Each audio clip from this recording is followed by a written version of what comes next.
Jangan kaget ya kalau di Indonesia akan ada hujan salju. Sekali lagi, jangan kaget kalau Katulistiwa akan bersalju. Memang Sontoloyo ini nyeleneh informasinya. Banyak yang bilang ngawur atau ngayal. Namun kalau bicara ada fakta dan data yang berbeda sumbernya dari berita-berita mainstream, Anda harus mulai berpikir. Penyiaran berita mainstream hampir semuanya dikendalikan globalis dan negara adikuasa yang punya agenda propaganda. Maka informasi yang diberikan Bosman jadi terlihat aneh dan ngawur karena memang berbeda sumbernya dengan berita mainstream. Kembali ke climate war atau perang cuaca. Bukan saja perubahan cuaca ya, altered weather. Perang cuaca akan membuat arus angin dunia berubah. Bukan sekedar climate change atau perubahan iklim karena kebodohan dan kecuekan manusia rendah kepedulian alamnya saja yang membuat dunia semakin panas. Bukan, ini lebih kejam lagi. Jauh lebih kejam dari perbuatan Rangga meninggalkan cinta tanpa pesan. Namun ini adalah perbuatan manusia egois, pemimpin egois, negara besar egois, dan globalis cabal egois, yaitu para Thanos yang ingin menjadi penguasa, turun tangan dengan sengaja memasang alat menggeser angin, cuaca, terganggu keseimbangan alam secara global. Inilah yang kita wanti-wanti apa yang akan terjadi setelah pandemi virus berkepanjangan, manusia ditimpa masalah lagi dengan cuaca yang kacau hingga tumbuhan tropis bisa mati, makanan bisa langka. Food war terjadi setelah climate war. Kali ini efeknya lebih mematikan dari pandemi COVID. Center ekuator bergeser, tengah bumi bergeser terhadap matahari. Dunia koplak sampai manusia sadar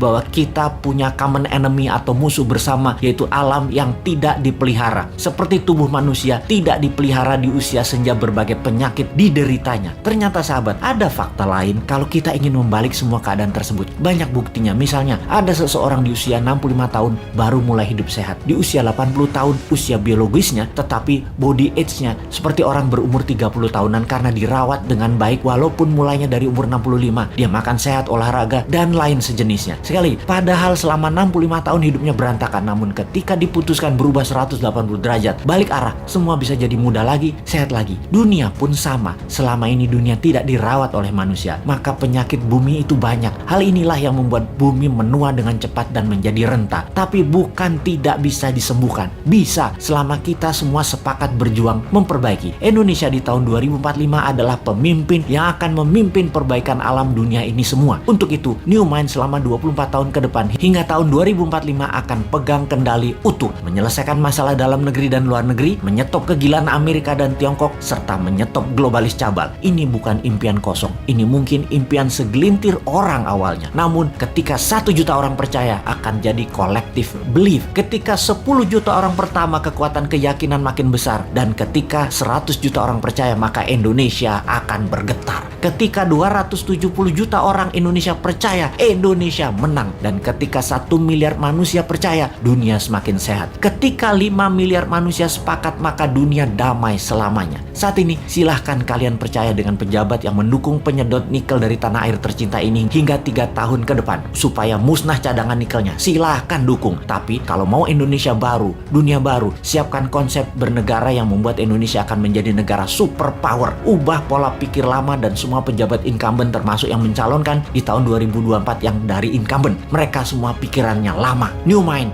siap!